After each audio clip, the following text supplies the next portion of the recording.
தொழில் முன்னேற்றம் வர்றதுக்கு என்ன செய்யணும்? முருகருக்கு 3 நெய் தீபம் போடுங்க செவ்வாய்க்கிழமை தோறும். சரிங்களா? உங்கள் கணவர் குளிக்கிற தண்ணியில் இவ்வளோ கல்லுப்பு போட்டு குளிக்க சொல்லுங்கள். முகத்தில் நீங்கள் இத்தனையே பால் முகத்தில் தேய்ங்க, தடவுங்க. சரிங்களா?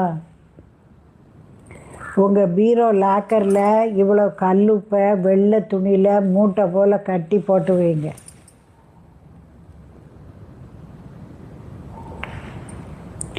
உங்கள் வீட்டு வாச நிலவில் 2 மயிலிறகு ஒட்டி வைங்க.